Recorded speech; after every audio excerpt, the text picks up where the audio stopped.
Hello friends, welcome everyone to my channel JP technical info. Friends, आज के इस video में हम जानने वाले हैं कि अप्रेंटिस क्या है, अप्रेंटिस करने के क्या फ़ायदे होते हैं, अप्रेंटिस करने पे सैलरी कितनी मिलती है, अप्रेंटिस करना ज़रूरी है या नहीं है, और फ्रेंड्स अप्रेंटिस आप कहाँ से करें कि आपके लिए बेनिफिशियल हो। क्या रेलवे से अप्रेंटिस करना अच्छा है या कहीं और से। तो फ्रेंड्स, आज का ये वीडियो जो है कि आईटीआई स्टूडेंट्स के लिए बहुत ही हेल्पफुल होने वाला है। तो फ्रेंड्स, आईटीआई के जो भी स्टूडेंट्स हैं इस वीडियो को बिल्कुल भी स्किप ना करें और कंटिन्यू देखते रहें। अगर आप आईटीआई या पॉलिटेक्निक किए हैं तो आपको इस वीडियो में अप्रेंटिस के बारे में फुल इन्फॉर्मेशन मिलने वाला है। तो फ्रेंड्स, सबसे पहले हम बात करेंगे कि अप्रेंटिस क्या है।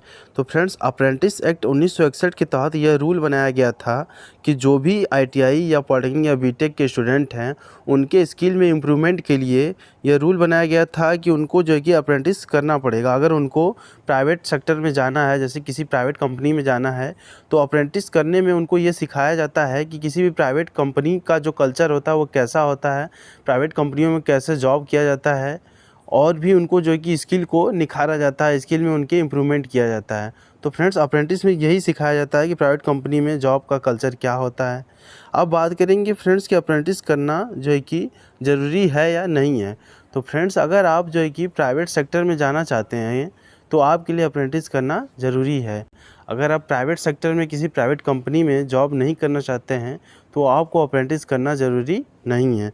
अगर बात करेंगे फ्रेंड्स कि कैसे करें अप्रेंटिस, तो फ्रेंड्स आईटीआई के बाद जो है कि आप apprenticeship.gov.in वेबसाइट पे जा करके अपना रजिस्ट्रेशन कर सकते हैं, अगर आप अप्रेंटिस करने के लिए इंटरेस्टेड हैं तो। फ्रेंड्स, अब हम आगे बात करेंगे कि बेस्ट अप्रेंटिस आपके लिए कहाँ से करना होगा। रेलवे से अप्रेंटिस करना आपके लिए बेनिफिशियल होगा या ऑर्डिनेंस फैक्ट्री से या आईओसीएल से, इंडियन ऑयल कॉर्पोरेशन लिमिटेड से। बेस्ट अप्रेंटिस क्या होगा आपके लिए और सैलरी कितनी मिलेगी, क्या इन सब जगहों से करने के बाद आपको परमानेंट जॉब मिल जाता है। तो इन सब क्वेश्चन का हम जवाब जानेंगे इस वीडियो में। तो फ्रेंड्स, सबसे पहले हम जानेंगे क्वालिफ़िकेशन क्या रहता है आपका इन तीनों में आपको अप्रेंटिस करने के लिए, जैसे इंडियन रेलवे हो गया या ऑर्डिनेंस फैक्ट्री आईओसीएल के लिए। तो फ्रेंड्स, इन तीनों में ही क्वालिफ़िकेशन आपका रहता है 10th प्लस आईटीआई, या फिर अगर आप डिप्लोमा हैं तो 10th प्लस डिप्लोमा रहना चाहिए या इंटरमीडिएट प्लस डिप्लोमा रहना चाहिए। और उसके बाद अगर आप बीटेक हैं तो बीटेक के बाद भी इन तीनों में जो है कि आप अप्रेंटिस कर सकते हैं। बट फ्रेंड्स, इसमें इंडियन रेलवे में जो है ओनली जो है कि आपका आईटीआई के लिए ही अप्रेंटिस होता है, डिप्लोमा और बीटेक को अलाउ नहीं होता है। और बाकी जगहों पे आईओसीएल और ऑर्डिनेंस फैक्ट्री में जो है कि आपका वैकेंसी आती रहती है डिप्लोमा के लिए। तो फ्रेंड्स, अब हम आगे बात करेंगे सिलेक्शन प्रोसेस के बारे में। तो फ्रेंड्स, जो इंडियन रेलवे में आपका सिलेक्शन होता है और ऑर्डिनेंस फैक्ट्री में, दोनों में, वो आपका 10th का जो आपका परसेंटेज होता है और जो आईटीआई में परसेंटेज होता है उन दोनों के बेसिस पे होता है। 10th के परसेंटेज का 30% और आईटीआई के परसेंटेज का आपका 70% जो है कि लिया जाता है। आईटीआई आपका 70% और 10th का आपका 30% उसमें इंक्लूड किया जाता है। अब बात करेंगे फ्रेंड्स कि आईओसीएल में क्या रहता है सिलेक्शन प्रोसेस। तो फ्रेंड्स, आईओसीएल में आपका जो सिलेक्शन प्रोसेस होता है वो आपका रिटन एग्ज़ाम के बेस पे होता है। आपका रिटन एग्ज़ाम होता है, उसमें अगर आपका मार्क्स अच्छा है तो आपका सिलेक्शन होता है, अदरवाइज़ नहीं होता है। अब फ्रेंड्स, हम बात करेंगे स्टाइपेंड के बारे में।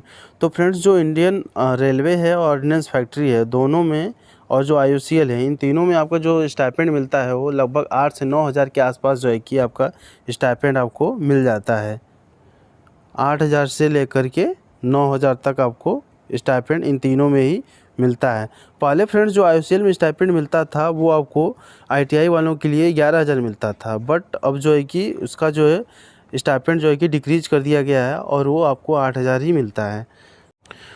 फ्रेंड्स, अब हम अगले क्वेश्चन के बारे में बात करेंगे कि वर्किंग आवर आपका क्या होता है। तो वर्किंग आवर जो होता है आपका 8 घंटे पर डे का आपका होता है इन तीनों में ही, चाहे आप आईओसीएल से कर रहे हो या रेलवे से या फिर आपका जो है कि इससे ऑर्डिनेंस फैक्ट्री से है। तो फ्रेंड्स, आप वर्किंग आवर जान लिए, स्टाइपेंड कितना मिलता है 8 से 9 हज़ार के आसपास तीनों में। सिलेक्शन प्रोसेस जो है कि आपका आईओसीएल में जो होता है वो रिटन बेस पे होता है, बाकी दोनों में, रेलवे में और ऑर्डिनेंस फैक्ट्री में, आपका मेरिट बेसिस पे होता है, जो आपका हाई स्कूल और आईटीआई दोनों का देखा जाता है। और फ्रेंड्स, हम बात करेंगे ट्रेनिंग ईयर के बारे में। तो फ्रेंड्स, तीनों में ही आपका जो ट्रेनिंग ईयर होता है वो आपका 1 ईयर के लिए ट्रेनिंग होता है सब में आपका, चाहे आपका आईओसीएल हो या फिर आपका रेलवे हो या फिर आपका फ्रेंड्स ऑर्डिनेंस फैक्ट्री हो। फ्रेंड्स, अब हम बात करेंगे जॉब अपॉर्चुनिटीज़। जो है कि क्या होता है। उससे पहले फ्रेंड्स हम बात करेंगे फूड एंड अकोमोडेशन के बारे में, मीन रहना और खाना।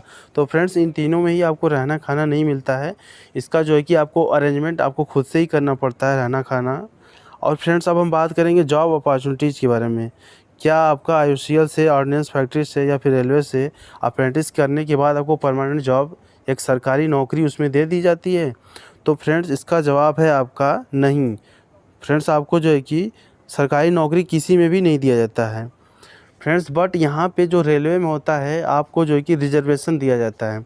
जब भी रेलवे में ग्रुप डी का पोस्ट आता है और आप रेलवे से अप्रेंटिस किए हैं तो आपको 20% का वहाँ पे रिजर्वेशन प्रोवाइड किया जाता है। 20% मीन अगर आपका रेलवे में 10,000 सीट आता है ग्रुप डी के लिए, तो उसमें जो 2,000 सीटें हैं वो आपका जो है कि आईटीआई के लिए रिजर्व रहेगा। तो फ्रेंड्स इस तरीके से जो आपका कंपटीशन लेवल है वो बहुत ही कम हो जाता है। तो फ्रेंड्स अब हम बात करेंगे अपने अगले क्वेश्चन के बारे में कि कहाँ से अप्रेंटिस करना आपके लिए सबसे बेस्ट रहेगा, रेलवे से अप्रेंटिस करना या फिर आपको ऑर्डिनेंस फैक्ट्री से या फिर आईओसीएल से। तो फ्रेंड्स मेरे हिसाब से आपको रेलवे से अप्रेंटिस करना सबसे बेस्ट रहेगा, क्योंकि रेलवे से अप्रेंटिस करने के बाद आपको 20% का आरक्षण मिलता है, जो कि जब भी ग्रुप डी का पोस्ट आता है रेलवे में, उसमें जो रेलवे से अप्रेंटिस किए होते हैं बच्चे उनको 20% सीटें उनके लिए आरक्षित रहती है।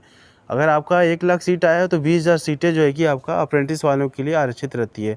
तो इस प्रकार से जो आपका कंपटीशन लेवल है वो बहुत ही कम हो जाता है, सिर्फ एक अप्रेंटिस करने की वजह से रेलवे से।